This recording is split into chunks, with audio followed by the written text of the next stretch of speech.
آنے کے بعد اس نے کہا اللہ کی قسم میری بات مانو، اسے چھوڑ دو، اس کے حال محمد نے انہیں ان کے حال پر چھوڑ دو، میں جو کلام سن کر آیا ہوں وہ کلام انقلاب لائے گا۔ یہ کون کہہ رہا ہے؟ عتبہ بن ربیعہ۔ آپ نے یہ سورت پڑھی کتنی بار پڑھی؟ کیا اثر پڑا عتبہ بن ربیعہ پر؟ تو یہ اثر پڑا، انقلاب لائے گا۔ اب آپ اپنا تجزیہ کیجئے، اپنا جائزہ لیجئے، باقی کے 14 دن ہے، قرآن کا کیا اثر آپ پر ہونا چاہیے، کیا ہوگا، قرآن کو کس انداز میں پڑھنا ہے۔ Subscribe the channel and press the bell icon to get an update. الحمد للہ رب العالمین والصلاة والسلام علی محمد صلی اللہ علیہ وسلم، اما بعد فاعوذ باللہ من الشیطان الرجیم، بسم اللہ الرحمن الرحیم، رب اشرح لی صدری ویسر لی امری واحلل عقدۃ من لسانی یفقہوا قولی۔ حاضرین اکرام، آج رمضان کا 15واں روزہ ہے، 15 تاریخ ہو چکی ہے رمضان کی۔ اس کا یہ مطلب ہوا کہ آدھا یا آدھے سے زیادہ رمضان ہم سے فوت ہو چکا، ہم سے جا چکا، آدھا یا اس سے کم رمضان ابھی باقی ہے۔ اس ممبر سے متعدد خطبات ہیں، رمضان کی اہمیت اور رمضان کو یہ فضیلت یا یہ اہمیت جس چیز سے ملی اس کو قرآن کہتے ہیں اور اس کی کیا اہمیت ہے، وہ آپ یوٹیوب پر سرچ کر سکتے ہیں۔ آپ یوٹیوب پر جائیے، اگر دوبارہ یہ دیکھنا ہے کہ اب پچھلے یہ تجزیہ کرنا ہے کہ جو گزشتہ 15 دن ہوئے ہیں اس میں جو کچھ ہمیں حاصل کرنا تھا کیا وہ ہم نے حاصل کیا، اگر نہیں کیا وہ کچھ حاصل، تو بقیہ جو 14 دن باقی ہیں اب اس کے اندر ہمیں کس اسپیڈ سے قرآن سے ربط کرنا ہے یا رمضان کے بارے میں جو کچھ ہے وہ حاصل کرنا ہے، کس اسپیڈ سے، وہ ہمیں پتہ چلے گا اگر شروع کے 15 دن سے انصاف نہیں کیا گیا ہے تو۔ ہاں، آپ میں سے جس نے شروع کے ان 15 دن سے انصاف کیا ہے ان کے لیے مبارکباد ہے۔ یوٹیوب پر جا کر آپ سرچ کر سکتے ہیں قرآن ان رمضان بائی علامہ سید اللہ تعالی، یا اور اسی طریقے کی 2-4 اور۔ بہرحال یہاں پر اس وقت جو بات کی جائے گی وہ یہ کی جائے گی کہ رمضان کے مہینے میں جو کچھ حاصل کرنا تھا قرآن ہمیں کیا کہہ رہا ہے اس کے متعلق۔ قرآن نے ہمیں بتایا شہر رمضان الذی انزل فیہ القرآن، رمضان کا ہی وہ مہینہ ہے جس میں قرآن کو نازل کیا گیا۔ ھدی للناس، یہ قرآن ہے جس میں ہدایت ہے لوگوں کے لیے، وبینات من الہدی والفرقان، بیان شدہ ہدایت ہے اور حق اور باطل کو الگ کرنے کی کسوٹی ہے اس میں۔ قرآن میں ہی ہمیں یہ بتایا کہ رمضان کے روزوں کے متعلق، یا ایھا الذین آمنوا کتب علیکم الصیام کما کتب علی الذین من قبلکم لعلکم تتقون، اے ایمان کے دعوے دارو، اے ایمان لانے والو، تم پر روزوں کو فرض کیا گیا ہے جیسے کہ تم سے پچھلی قوم پر روزے فرض کیے گئے تھے۔ روزوں کی وجہ بتائی، مقصد بتایا، لعلکم تتقون، تاکہ تم متقی ہو جاؤ، پرہیزگار ہو جاؤ۔ یہ مہینہ جو ہے یہ کورس ہے پورے سال کے یا بقیہ 11 مہینے کے لیے جتنا تقویٰ چاہیے اس کی اسٹوریج اس مہینے میں کرنی ہے۔ 15 دن میں اتنی ہو گئی ہوگی کہ 6 مہینے یا 5.5 مہینے کی اسٹوریج ہو گئی ہوگی، وہ اندر پتہ چل رہا ہوگا کتنا تقویٰ آ گیا۔ اگر نہیں ہے تو باقی 15 دن کس اسپیڈ سے کام کرنا ہے اس پر بات کی جائے۔ قرآن نے بتایا ان لوگوں کے متعلق جن پر اثر ہوتا تھا قرآن سے۔ اللہ کا کلام ہے نا یہ قرآن، یہ تو ہمیں یہ پتہ چل گیا، میں نے اشارہ دے دیا کہ آپ میں سے اگر کسی نے کچھ اور پڑھنا ہے، کچھ اور سننا ہے تو یوٹیوب پر جانے کے بعد وہ سرچ کر سکتے ہیں اور قرآن کی اہمیت کے بارے میں وہاں سے سن سکتے ہیں۔ بات یہ ہو رہی ہے اب یہاں پر کہ مہینہ قرآن کا ہے، باقی 14 دن جو بچے ہوئے یا 15 دن جو بچے ہوئے ہیں اس میں جس چیز سے جڑنا ہے اس کا نام قرآن ہے، اور قرآن زندہ کلام ہے نا۔ قرآن اثر کرتا ہے، ایسے ہی تھوڑی ہوا کہ بغیر اثر کے کچھ ہو جائے۔ اس کے بارے میں قرآن کیا کہہ رہا ہے؟ انما المؤمنون الذین اذا ذکر اللہ وجلت قلوبهم، صرف مومن وہ لوگ ہیں کہ جب اللہ کا ذکر ہوتا ہے تو ان کے دل کانپ جاتے ہیں۔ یہ قرآن نے مومنوں کی صفت بتائی، اور صرف کے ساتھ انما، صرف مومن وہ ہیں، مومن صرف وہی لوگ ہیں کہ جن کے سامنے اللہ کا ذکر کیا جاتا ہے تو ان کے دل کانپ جاتے ہیں۔ یہ قرآن کوئی لفاظی ہے، اللہ نے بتا دیا تو بس ایسے لکھ دیا گیا ہے، اللہ نے ایسے ہی نازل کر دیا۔ اگر اللہ اپنے کلام میں یہ کہہ رہا ہے کہ مومن وہ لوگ ہیں کہ جب ذکر ہوتا ہے اللہ کا، ذکر اللہ ہوتا ہے تو ان کے دل کانپ جاتے ہیں، اس کا مطلب دل کانپتے ہی ہوں گے نا۔ میرا تو نہیں کانپا کبھی اللہ کے ذکر سے۔ میں نے پھر غور کرا جب یہ تیاری کر رہا تھا کہ دل کب کانپا۔ میں وہ صرف دو باتیں، کیونکہ میں اپنے شیئر کر سکتا ہوں کیفیت کے ساتھ، آپ لوگوں کو پتہ ہوگا آپ لوگوں کو کب دل کانپے ہیں۔ ہاں، ذکر اللہ سے تو نہیں کانپا نا۔ آج سے 5 مہینے یا 6 مہینے پہلے میرا 1.5 سال یا 19-20 مہینے کا بچہ ہے۔ آج سے 5 مہینے پہلے، لگ بھگ 6 مہینے پہلے، میں آفس میں تھا، میرے پاس فون آیا اور وہ رو رہا تھا، تو اس نے اپنے اوپر چائے گرا دی۔ میں دوڑتا ہوا گھر پہنچا، اس کا سیدھا ہاتھ کندھے سے لے کر کوہنی تک کھولتی ہوئی چائے کی وجہ سے کھال نہیں تھی۔ میرے بیٹے نے سب سے پہلا لفظ پاپا بولا تھا، اور آج تک پتہ نہیں کتنی بار بولتا رہتا ہے، میں موجود نہیں ہوتا ہوں تب بھی پاپا پاپا بولتا رہتا ہے۔ لیکن وہ جب میں گھر میں گیا، کھال کہیں کہیں پر موجود تھی، باقی جگہ پر کھال نہیں تھی، اور اس وقت اس نے مجھے دیکھ کر ہاتھ بڑھا کر ماں کی گود سے جو پاپا بولا تھا نا، وہ لفظ آج بھی ذہن کے اندر ہے۔ وہ جتنی بار اس نے پاپا بولا ان سے مختلف تھا۔ اس وقت اس کو جب گود میں لیا تھا تو میرا دل کانپ گیا تھا۔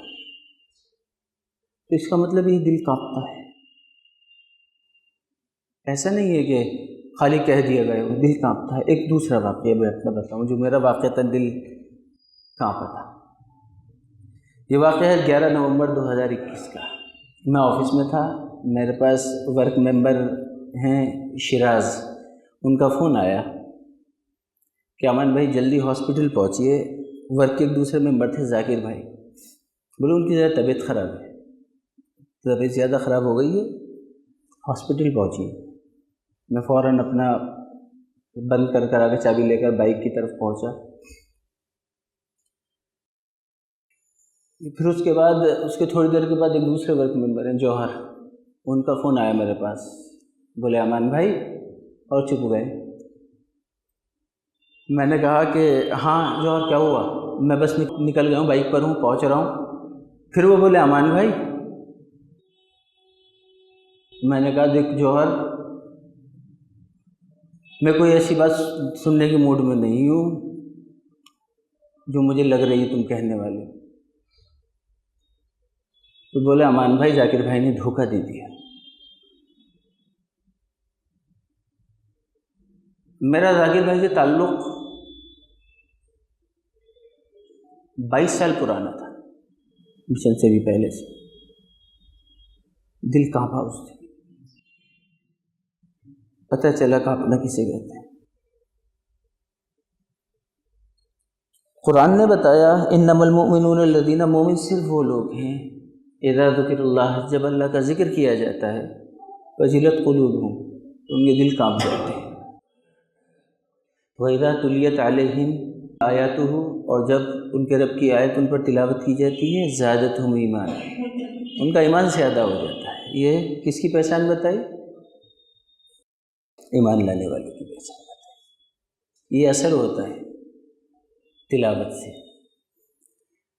ایک اور جگہ بتایا وَإِذَا سَمِعُوا مَا أُنزِلَ إِلَى الرَّسُولِ، اور جب وہ لوگ سنتے ہیں اس کو جو نازل کیا گیا ہے رسول پر، رسول کی طرف جو نازل کیا گیا ہے اس کو سنتے ہیں۔ وَإِذَا سَمِعُوا مَا أُنزِلَ إِلَى الرَّسُولِ تَرَىٰ أَعْيُنَهُمْ تَفِيضُ مِنَ الدَّمْعِ، تو آپ دیکھو گے ان کی آنکھوں سے آنسو جاری ہوں گے، ان کی آنکھوں سے آنسو نہیں رکیں گے۔ جب اللہ کا کلام وہ سنیں گے وہ کلام جو رسول پر نازل ہوا ہے تو آپ یہ دیکھو گے کہ ان کی آنکھوں سے آنسو جاری ہے. پھر اس کے بعد وجہ بتائیے آنسو کیوں جاری ہے. مما عرفوا من الحق، یہ ہے اہم بات. کیونکہ آنسو جاری تو ہو جاتے ہیں، جس کو نہیں پتہ قرآن میں کیا ہے، اگر کوئی حافظ کوئی قاری ہے اس کی قرأت بڑی پیاری ہے تو آپ بھی روئے ہیں بڑی پیاری قرأت سن کر. ہمارے مشن کے جو قاری ہیں، قاری عاطف، ان کی آواز یعنی کتنی بار رلا دیتی ہے، لیکن وہ قرأت سے روئے نا. یہاں لفظ بتا رہا ہے، یہاں وجہ بتا رہا ہے کس وجہ سے روتے ہیں وہ. مما عرفوا من الحق، قاری صاحب کی قرأت کی وجہ سے رونا الگ چیز ہے، وہ ان کی آواز کی تڑپ ہوگی، وہ اس کی خوبصورتی ہوگی. حق پہچاننے کی وجہ سے تو نہیں روئے نا. یہاں یہ بتا رہا ہے اللہ ان لوگوں کی صفات میں سے ایک کہ وہ کلام اللہ سن کر روتے ہیں اس کے اندر حق کو پہچاننے کی وجہ سے. اب حق کو پہچاننے کی وجہ تو جب بنے گی جب یہ معلوم ہوگا کہ کہا کیا جا رہا ہے. کم از کم اس شہر رامپور کے اندر میں علامہ سید عبداللہ طارق صاحب نے شروعات کروائی تھی قرآن کا ترجمہ سکھانے کی. تو 2007 میں وہ بیچ تھا جس میں شامل ہوا. تو اس کا مطلب 2007 سے 16 سال تو میرے ہی سامنے ہو گئے. کم از کم یہ شہر تو ایسا ہے جہاں پر اگر اندازہ لگایا جائے تو 10,000 کے آس پاس لوگ موجود ہوں گے جن کو یہ معلوم ہے کہ قرآن کہہ کیا رہا ہے. اور یہاں پر موجود بڑی تعداد ایسی ہے اس مسجد میں جن کو یہ علم ہے کہ جب قرآن کی تلاوت ہوتی ہے تو انہیں معلوم ہوتا ہے کہ ہاں یہاں اللہ کہہ کیا رہا ہے. اب وہ تو نہیں روئے کیونکہ ان کو معلوم نہیں ہے ترجمہ کیا ہے، لیکن جس کو معلوم ہے ترجمہ اگر وہ بھی نہیں رویا تو پھر کم از کم وہ تو اپنا جائزہ یہ لے سکتا ہے. اور یہ نہیں کہ میں ہر وقت ہر بار کے رونے کی بات کر رہا ہوں، کبھی کبھی کسی رات کے کسی پہر آنسو آ گئے کلام اللہ سن کر. اگر بالکل ہی کلام اللہ سن کر آنسو نہیں آ رہے ہیں تو یہ قرآن بتا رہا ہے. قرآن اسی آیت میں بتا رہا ہے کہ وہ جو ہے وہ جب ان پر اللہ کی آیت تلاوت کی جاتی ہے، وہ آیت تلاوت کی جاتی ہے جو رب پر نازل ہوئی، ان کی آنکھوں سے آنسو جاری ہو جاتے ہیں. اب آپ نے یہ سوچنا ہے اب کہ کلام کو کیا مقام دیا ہے، یا بقیہ 14 دن اللہ کے کلام کا کیا معاملہ رکھنا ہے. ترجمہ آتا ہے پھر بھی آنسو نہیں آ رہے، اس کا مطلب یہ ہے کہ مما عرفوا من الحق، حق سامنے آ رہا ہے لیکن پہچان نہیں رہے، اس کا یہی مطلب ہوا. ہوتا ہے نا جس کو سورہ فاتحہ کا ترجمہ بھی معلوم ہے، شروعات میں تو کیفیت بنی، جب نیا نیا سیکھا تھا ترجمہ، نماز کا ترجمہ نیا نیا سیکھا تھا، نماز میں کیفیت بنی، پھر اس کے بعد ترجمہ آ گیا لیکن وہی پہلے کی طرح ہو گئے، کیفیت سے خالی، فیلنگ لیس. کیوں؟ کیونکہ وہ پھر پریکٹس میں آ گیا، اپنا انوالومنٹ نہیں رکھا تھا. اگر اپنا انوالومنٹ رکھا ہوتا. میں 2-3 واقعات سنانا چاہتا ہوں رسول اللہ صلی اللہ علیہ وسلم کے دور کے، کہ جب قرآن کسی کے سامنے پڑھا جاتا تھا تو ان لوگوں کا ریئیکشن کیا آتا تھا. پہلا واقعہ حضرت عمر کا. مکے میں جب یہ حالات ایسے ہو گئے تھے کہ وہ حضرت عمر بھی دیکھ رہے تھے کہ ایک عجیب سا ماحول ہو گیا میرے شہر کا، اس شہر کا عجیب سا ماحول ہے کہ ہر گھر کے اندر مسئلے پیدا ہو گئے ہیں. کچھ لوگ ایمان لے آئے، ہر گھر میں سے کوئی نہ کوئی ایمان لے کر آیا تھا، تو کچھ لوگ اس پر شدت کر رہے ہیں، کچھ تشدد کر رہے ہیں، تو کچھ جو نیوٹرل تھے وہ کسی سے ہمدردی کر رہے ہیں. یہ ایک نیا مسئلہ بن گیا تھا اور وہ بہت دن ہو گئے تھے حضرت عمر کو دیکھتے ہوئے. تو انہوں نے یہ پھر طے کیا کہ اب بہت ہو گیا. اب یہ قصہ تمام کرتا ہوں. وہ تلوار لی انہوں نے، اور یہ واقعہ آپ نے سنا ہوا، یہ حضرت عمر کے ایمان لانے کا واقعہ ہے. تلوار لی اور گھر سے نکل گئے، ننگی تلوار لے کر جا رہے تھے. تو راستے میں انہیں ملے نعیم بن عبداللہ، یہ انہی کے قبیلے کے تھے، قبیلہ بنو عدی کے، اور یہ ایمان والے تھے. انہوں نے حضرت عمر کا یہ انداز دیکھ کر ان سے پوچھا، عمر خیر کدھر؟ بولے آج یہ میں محمد کا صلی اللہ علیہ وسلم نعوذ باللہ ان کا کام تمام کرنے کے لیے جا. تو بولے تم ہوش میں ہو، سمجھ رہے ہو کہنا کیا چاہ رہے ہو؟ اس کا انجام معلوم ہے تمہیں؟ بولے ہاں اس کا انجام مجھے معلوم ہے، میں وہی کروں گا. اس کے بعد میں جا کر بنو ہاشم کے حوالے خود کو کر دوں گا، اس کے بدلے مجھے قتل کر لو. قتل کے بدلے قتل ہو گیا. 2 لوگوں کی جانیں جائیں گی اور یہ پوری بستی اور تمام قریش سب سکون سے ہو جائیں گے، اور یہ سودا گھاٹے کا نہیں ہے۔ وہ اس نیت سے نکل رہے تھے۔ اب ان کی سمجھ میں اور تو کچھ آیا نہیں، انہوں نے کہا کچھ وقت ملنا چاہیے، تو انہوں نے بہن کی طرف بھیج دیا، ان سے کہا کہ جاؤ ذرا بہن کی خبر لو، وہ بھی محمد کے دین کی فالوور ہے۔ تو پھر وہ رسول اللہ صلی اللہ علیہ وسلم کی جگہ وہاں گئے بہن کی طرف۔ بہن کا نام فاطمہ تھا، فاطمہ بنت خطاب یا ام جمیل بھی کہا جاتا ہے انہیں، ان کا نام ام جمیل۔ تو وہ ان کی طرف سے لے گئے، وہاں پر دروازے پر کھٹکھٹایا، گھر کے اندر 3 لوگ تھے، فاطمہ، ان کے ہسبینڈ، اور وہ خباب بن عارت جو غلام تھے انہیں آزاد کیا گیا تھا، خباب بن عارت۔ خباب بن عارت ان دونوں کو سکھا رہے تھے قرآن۔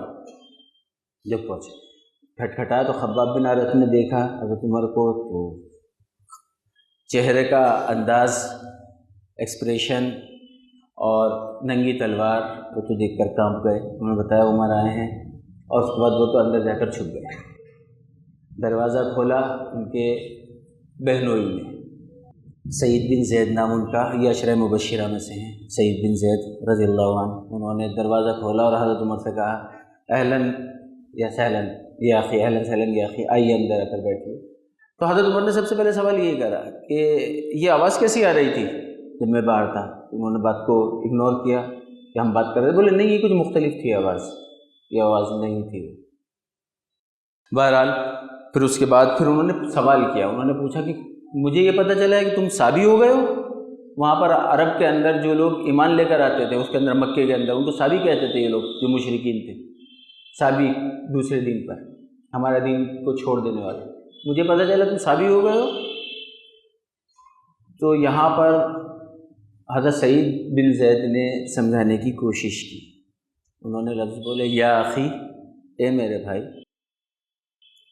ان کان الحق فی دین غیری، اگر حق کسی دوسرے دین میں ہو، بس اتنا ہی بول پائے تھے۔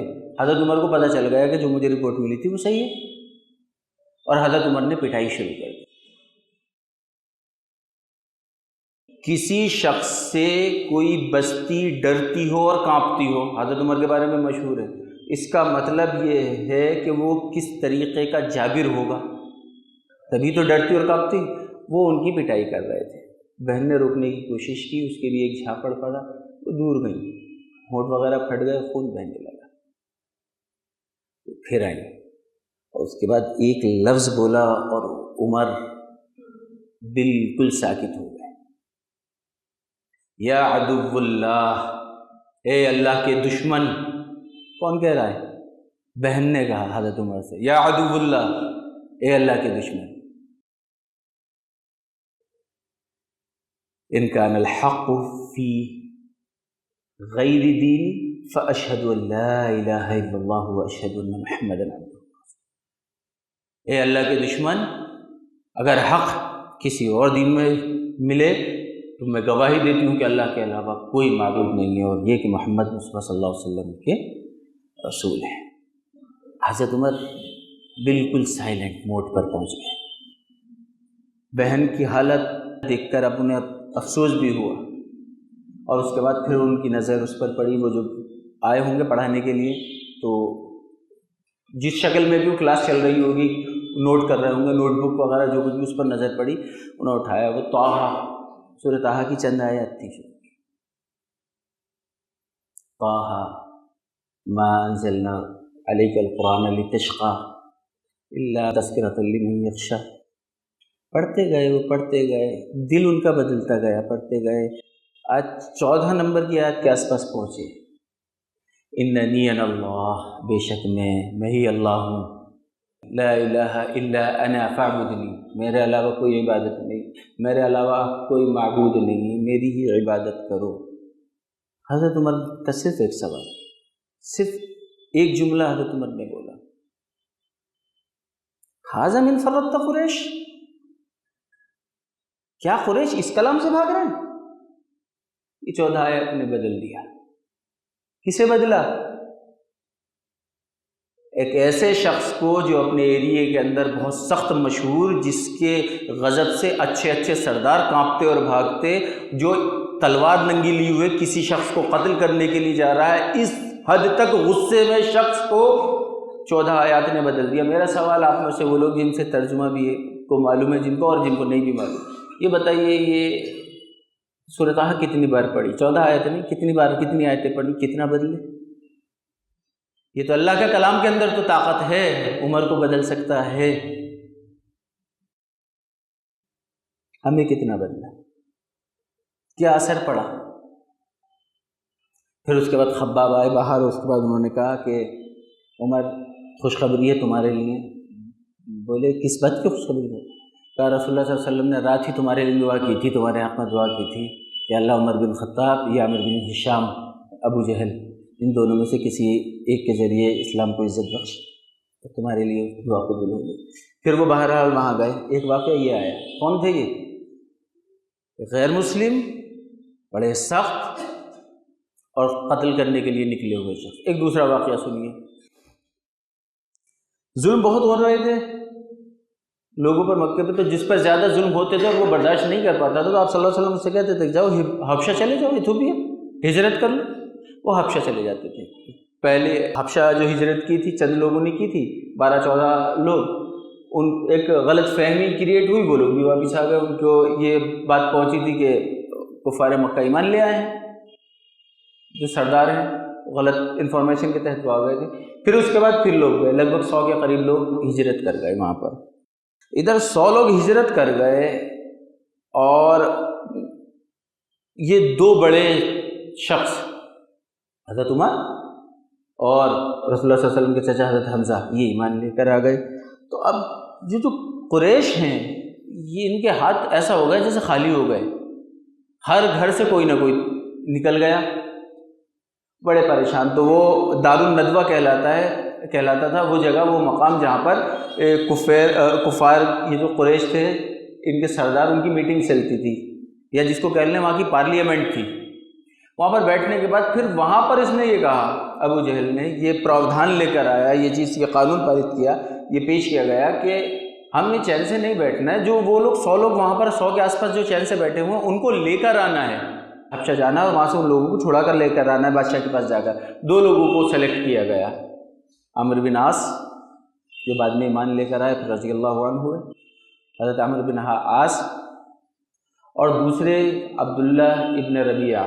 ان 2 لوگوں کو بھیجا گیا کہ حبشہ پہنچے۔ یہ حبشہ جانے کے بعد بڑے زبردست پلانر عمرو بن عاص بادشاہ کے محل پر نہیں گئے، پہلے بادشاہ کے محل کے اندر جو پادری اور جو وزیر تھے ان کے گھروں پر پرسنل میٹنگز کی اور ان کو بے انتہا مہنگے بہت ہی اچھے تحفے تحائف سے نوازا انہیں۔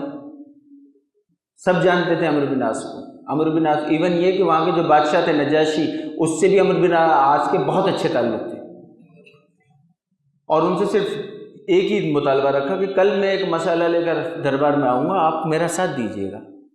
تمام، مطلب یہ ہے پلاننگ اس حد تک تھی کہ دربار کو پورا خرید لیا تھا عمرو بن عاص نے۔ اور اس کے بعد پھر دربار میں پہنچے اور وہاں پر جانے کے بعد نجاشی سے کہا کہ دیکھیے مسئلہ یہ ہے کہ ہمارے کچھ لوگ یہاں پر بھاگ آئے ہیں، ہر گھر میں مسئلہ ہے، مجھے کسی کی ماں نے بھیجا ہے، کسی کے باپ نے بھیجا ہے، کسی کی بیوی نے بھیجا ہے، وہ لوگ جو بھی یہاں آ گئے انہوں نے تمام کے نام بتایا، کسی کے چچا نے بھیجا ہے کہ ہماروں کو واپس لے کر آؤ، یہ لوگ بھاگ کر آ گئے ہیں، انہوں نے ہمارا دین چھوڑ دیا اور آپ کا دین بھی اختیار نہیں کرا ہے، یہ کسی نئے دین پر چلے گئے ہیں۔ انہوں نے تمام بہت خوبصورت انداز میں بیان کیا۔ انہوں نے کہا کہ ٹھیک ہے جو لوگ ہیں ان لوگوں کو کچھ بلاؤ، کیونکہ یہ تو انصاف کے خلاف ہوگا کہ میں کسی ایک پرسن سے سننے کے بعد فیصلہ کر دوں، دوسرے طرف سے نہ سنوں۔ پھر بلایا گیا، وہ چند لوگ آئے، ان میں کون آئے؟ جو لیڈر جو بنے وہ تھے رسول اللہ صلی اللہ علیہ وسلم کے چچا بھائی حضرت علی کے بھائی جعفر بن ابی طالب۔ پھر جعفر بن ابی طالب نے ایک شارٹ خطبہ دیا کہ ہم جاہلیت میں تھے اور ہم پوجائیں کرتے تھے، ہم بت پوجتے تھے، ہم مردار کھاتے تھے، ہم ظلم کرتے تھے، ہمارا قوی جو ہے، ہمارا طاقتور ہمارے غریب کو کچل دیتا تھا، تمام چیزیں اپنی بتائی۔ پھر اللہ نے ہم میں ایک رسول مبعوث کیا، وہ ہمیں یہ حکم دیتا تھا، ان اچھائیوں کا حکم دیا، اور یہ کرو اور پڑوسی سے تعلق اچھے کرو، یہ تمام کی تمام چیزیں بتائی انہوں نے۔ اس کے بعد پھر ملک نے کہا کہ تمہارے پاس ہے کچھ جو نازل ہوا ہے تمہارے رسول پر، اس میں کا کچھ ہے؟ تو اگر ہے تو سناؤ۔ سورہ مریم کی تلاوت کی، سورہ مریم تلاوت ہوتی گئی اور ایسی وہ سورہ مریم کی 14-15 آیت تک یہ پہنچ پائے ہوں گے، زار و قطار رو رہا ہے، وہی نہیں رو رہا، اس کے دربار میں بیٹھے ہوئے پادری رو رہے ہیں، زار و قطار رو رہے ہیں۔ ایک عیسائی پر سورہ مریم کی چند آیت شروع کی، یہ اثر کر رہی ہیں کہ آپ نے سورہ مریم نہیں پڑھی یا آپ نے کا مطلب میں بھی ان میں شامل ہوں۔ میں نے سب سے پہلے یہی بات کہی کہ شروعات جو کی تھی اس میں نے یہی بات کہی تھی کہ میرے دل کانپا ہے، کبھی ذکر اللہ کے لیے نہیں کانپا، جس انداز میں میرے بیٹے کے لیے یا میرے دوست کے لیے کانپا تھا۔ خود کو تجزیہ کیجیے کہ ایک عیسائی اور چند عیسائی پادری سورہ مریم کی چند آیات کی تلاوت پر اتنا پھوٹ پھوٹ کر رو رہے ہیں، اس کا مطلب اللہ کے کلام میں اثر ہے۔ ایک تیسرا واقعہ اور سنیے کہ جب ناکام ہو کر یہ واپس آئے، یہ ہوا نہیں کہ وہ اس نے منع کر دیا نجاشی نے کہ نہیں صاحب میں ان کو واپس نہیں کروں گا، اور اس نے یہ بھی کہا کہ یہ تو حق ہے، یہ تو وہی کلام ہے جو حضرت عیسیٰ کا کلام، اور یہ کلام یہ تو ایک ہی چراغ کی دو روشنیاں ہیں، یہ تو وہیں سے آیا ہوا ہے، اور میں کسی کو واپس نہیں کروں گا، تم یہاں پر بے فکری سے آپ لوگ یہاں رہیے۔ پھر اس کے بعد وہ یہاں آ گئے۔ اب حالت مکے کی یہ تھی کہ ہر جگہ ویرانہ ویرانہ نظر آ رہا تھا، تو حرم میں ہی جہاں پر یہ تھا دار الندوہ، ان لوگوں کے کفار کے جو لیڈرز وغیرہ تھے وہ بیٹھتے تھے، ان میں سے ایک لیڈر تھا عتبہ بن ربیعہ، یہ زبردست لیڈر عتبہ بن ربیعہ، یہ سمجھیے آپ ہندا کا والد، ہندا ان کا والد، ابو حذیفہ کا والد رضی اللہ تعالیٰ عنہ، یہ سمجھدار مکے کی چند سب سے زیادہ ذہین شخصیات میں سے ایک شخصیت۔ اس نے ان لوگوں سے کہا کہ کیا ایسا ہے کہ میں بھی کوشش کر لوں، ایک بار اور کوشش کر لیتا ہوں؟ کہا اجازت ہے، ہاں جاؤ۔ محمد صلی اللہ علیہ وسلم خانہ کعبہ پہ وہاں موجود تھے، یہ پہنچے، اس کے پاس پہنچنے کے بعد رسول اللہ صلی اللہ علیہ وسلم سے کہا بھتیجے، کیونکہ رشتہ تھا وہی بھی قریش قبیلے میں سے تھا، بھتیجا ہی ہوا، یہ رسول اللہ صلی اللہ علیہ وسلم بھتیجے ہی ہوئے، کیونکہ یہ جو ہے ان کے دادا عبد الشمس تھے، اس کے ربیعہ کے دادا عبد الشمس تھے، اور نبی اکرم صلی اللہ علیہ وسلم کے دادا کے والد جو ہے وہ دونوں سگے بھائی تھے، اس لیے بھتیجے ہوئے۔ بہرحال بولے بھتیجے، ہم تمام لوگ میں، ہم سب میں تمہارا جو عزت اور تمہارا جو وقار ہے وہ سب کو معلوم ہے، اور ہم میں اب گھر گھر کے اندر جو کلیش تم نے پیدا کر دی ہے وہ بھی سب کو معلوم ہے، تم نے گھر برباد کر دیے، خاندانوں کے خاندان میں تفرقے ڈال دیے، تم نے ہمارے آبا و اجداد کو بے وقوف قرار دے دیا، تم نے ہمارے دین کو جھوٹا کہہ دیا، کیوں؟ تمہیں حاصل کیا کرنا ہے، چاہتے کیا ہو یہ بتاؤ؟ اگر تمہیں یہ جو کچھ کر رہے ہو اس کے ذریعے دولت چاہیے تو ہمیں بتاؤ، ہم چندہ کر کے اتنی دولت اکٹھی کر لیں گے کہ تم بہت امیر ہو جاؤ گے۔ اگر تمہیں سرداری چاہیے تو ہم تمام متفق، جتنے بھی قریش کے 10 12 15 قبیلے تھے سب میں متفق ہو کر تم کو ایک نمبر پر لیڈر چن لیتے ہیں، تمہاری موجودگی کے بغیر کوئی بھی چھوٹا اور بڑا فیصلہ نہیں کیا جائے گا۔ اگر تمہیں بادشاہت ہی چاہیے تو بتاؤ، ہم ویسے قبائل نظام میں بادشاہت نہیں چلتی لیکن ہم اس کا بھی انتظام کریں گے، یا اگر تمہیں کوئی عورت پسند آ گئی ہو جہاں تک تمہاری رسائی نہیں ہو تو بتاؤ، ہم اس کے لیے انتظام کریں گے۔ آپ صلی اللہ علیہ وسلم نے ان سے کہا کہ اور کچھ بولی یا بس اتنا؟ بولے ہاں بس اتنا۔ نبی اکرم صلی اللہ علیہ وسلم نے پھر تلاوت کی سورہ حامیم سجدہ، آیت نمبر 13 تک تلاوت کرتے گئے رسول اللہ صلی اللہ علیہ وسلم، اور جو ہے اس نے ہاتھ رکھ دیا جیسے آیت نمبر 13 پر آپ صلی اللہ علیہ وسلم پہنچے، منہ پر ہاتھ رکھا آپ صلی اللہ علیہ وسلم کے بھتیجے ایسا مت کہو، کیونکہ وہ آیت یہ کہہ رہی تھی فَإِنْ أَعْرَضُوا فَقُلْ أَنذَرْتُكُمْ، اور اگر یہ تم سے اعراض کریں، یہ تم سے پیٹ پھیریں، یہ تم سے بچ کر نکلیں تو ان کو ڈرا دو، صَاعِقَةً مِثْلَ صَاعِقَةِ عَادٍ وَثَمُودَ، اگر یہ تم سے بچ کر نکلیں تو ان کو ڈراؤ اس عذاب سے، اس چنگھاڑ سے، اس پکڑ سے بالکل اس جیسی جو عاد اور سمود پر آئی، فوراً منہ پر ہاتھ رکھ دیا۔ کس نے؟